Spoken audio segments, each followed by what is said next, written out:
United forum of bank unions పిలుపు మేరకు సాయంత్రం 5 గంటలకు స్థానిక శ్రీకాకుళం సింహద్వారం వద్ద గల union bank of India regional కార్యాలయం వద్ద ఉద్యోగులు అధికారులు ధర్నా కార్యక్రమం చేపట్టారు.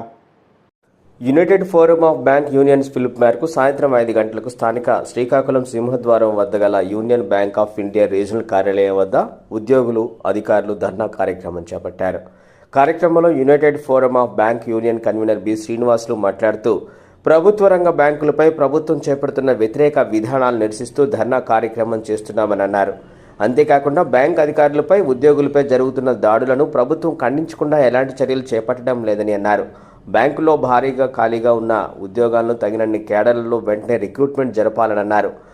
5 రోజుల పని దినాలను వెంటనే అమలు చేయాలన్నారు. ఐబోక్ రీజనల్ కార్యదర్శి కె తేజస్వరరావు మాట్లాడుతూ ఉద్యోగులు వారు వచ్చే జీతంపై ట్యాక్స్ భరిస్తున్న సంగతి అందరికీ తెలిసిందే, కానీ ఇప్పుడు మరలా ఉద్యోగులకు వచ్చే రుణ సదుపాయాలపై కూడా ట్యాక్స్ వసూలు చేయాలనే దృష్టిలో బ్యాంకింగ్ యాజమాన్యాలు ఆలోచిస్తున్నాయని వాటిని వెంటనే వెనక్కి తీసుకోవాలన్నారు. ట్యాక్స్లకు సంబంధిత బ్యాంకులే భరించాలన్నారు.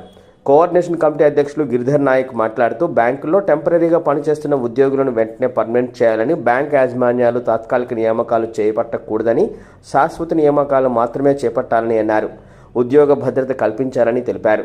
ధర్నా కార్యక్రమంలో యూనియన్ బ్యాంక్ ఆఫ్ ఇండియా ఉద్యోగుల ఉపాధ్యక్షురాలు కామ్రేడ్ జి కరుణ, ఇండియన్ బ్యాంక్ మహిళా కన్వీనర్ శ్రావణి, కోఆర్డినేషన్ జాయింట్ కార్యదర్శి ఏ సూర్య, ఓబీసీ ఉద్యోగ సంఘ నాయకులు సూర్యకిరణ్, నరేష్, శ్రీనివాస్, ఉపేంద్ర, అధిక సంఖ్యలో అధికారులు ఉద్యోగులు పాల్గొన్నారు.